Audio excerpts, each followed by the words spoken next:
জাতীয় শৈক্ষিক অনুসন্ধান এবং প্রশিক্ষণ পরিষদ দ্বারা প্রস্তুত অনুষ্ঠান বেঁচে গেল নদী।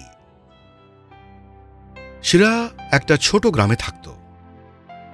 গ্রামের মধ্যে দিয়ে একটি নদী বয়ে যেত, যার তীরে সে প্রায়শই বন্ধুদের সাথে খেলা এবং মাছ ধরে সময় কাটাত। একদিন নদীর তীরে খেলার সময় শ্রেয়া নদীতে অদ্ভুত কিছু দেখতে পেল। বাবা, এটা নদীতে কি বয়ে যাচ্ছে? কারখানা তাদের বর্জ্য নদীতে ভাসিয়ে দিচ্ছে। কি ধরনের বর্জ্য? অবশিষ্ট যে জিনিসগুলি ব্যবহার করা হয় না, তা কারখানাগুলি নদীতে ভাসিয়ে দেয়। ও, এতে শুধু নদীর জলই নোংরা হয় না, নদীতে বসবাসকারী মাছ ও অন্যান্য প্রাণীদের বেঁচে থাকাও কঠিন হয়ে পড়ে। আর এই জল পান করে মানুষ অসুস্থ হয়। সেই জন্যে আমরা কারখানার মালিকদের বলবো তারা যেন তাদের বর্জ্য নদীতে না ফেলে। মা, তারা কেন আমাদের কথা শুনবে? কিন্তু বাবা, এভাবে আমাদের নদী আরো নোংরা হয়ে যাবে। আমি আমার নদীকে বাঁচাবো। আমাদের নদীর জলকে নোংরা হওয়া থেকে রক্ষা করতে হবে, তা না হলে সব মাছ মারা যাবে এবং আমরা সবাই অসুস্থ হয়ে পড়ব। কিন্তু আমরা কি করতে পারবো? আমরা গ্রামের সকল মানুষের সাথে কথা বলে তাদের সাহায্য নিতে পারি। চলো সবার সাথে কথা বলি। হ্যাঁ, চলো।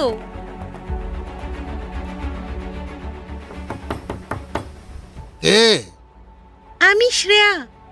নদীর জল খুব নোংরা হয়ে যাচ্ছে। তা এতে আমি কি করতে পারি? একবার আমাদের কথা শুনে তো দেখুন। কেউ আমাদের কথা শোনেনি। আমরা এখন কি করব? আমি নদী নোংরা হতে দেখতে পারছি না। আমি অবশ্যই কিছু করব। মনে পড়েছে, দিদি বলেছিলেন চিঠি লিখলে পরিবর্তন আসে।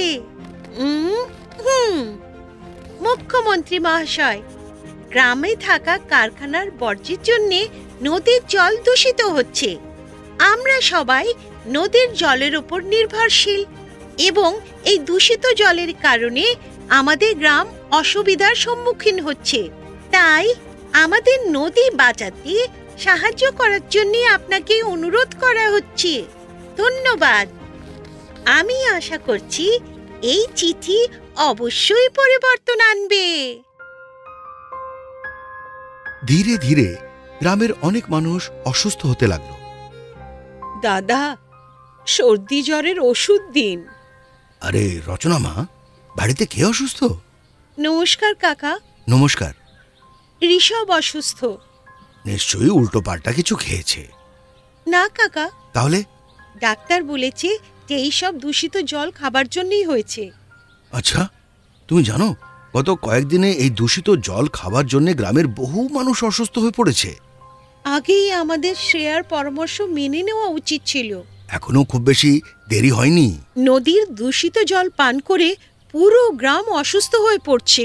আমরা বুঝতে পেরেছি নদী বাঁচানো কতটা জরুরি। এখন আমরাও তোমাকে সমর্থন করব শ্রেয়া। ঠিক আছে, আসুন আমরা সবাই একসাথে একটা স্বাক্ষর প্রচার শুরু করি। নদীকে বাঁচাও। প্রধান কাকা, এটা নিন। এটা আমাদের নদী বাঁচাতে সাহায্য করুন। নিয়ে এসো, নিয়ে এসো। নিয়ম না মানার কারণে কারখানাকে জরিমানা করা হবে। এছাড়াও নদীর আবর্জনা পরিষ্কার করার জন্য মেশিন বসানোর অনুমতি দেওয়া হয়েছে। আদেশ পাওয়ার সাথে সাথে কারখানার মালিক গ্রামের নোংরা জল পরিষ্কার করার জন্য একটি মেশিন বসিয়ে দিল। এরপরেই নদীতে বয়ে যাওয়া আবর্জনাও পরিষ্কার হয়ে গেল। আমরা প্রতিশ্রুতি দিচ্ছি কারখানার বর্জ্য যথাযথভাবে নিষ্পত্তি করব এবং নদীর জলকে দূষিত করব না। দেখেছো বাবা, এখন নদী পরিষ্কার হয়ে গেছে। আমি তোমাকে নিয়ে গর্বিত শ্রেয়া। তুমি আমাদের নদীকে বাঁচিয়েছো। এখনই আপনারা শুনছিলেন জাতীয় শৈক্ষিক অনুসন্ধান এবং পরিষদ দ্বারা প্রস্তুত অনুষ্ঠান বেঁচে গেল নদী, ক্ল্যাপার এন্টারটেনমেন্ট দ্বারা অনুবাদ এবং রেকর্ডিং সহযোগিতা। Program coordinator professor Usha Sharma. Academic support यचना गुप्ता।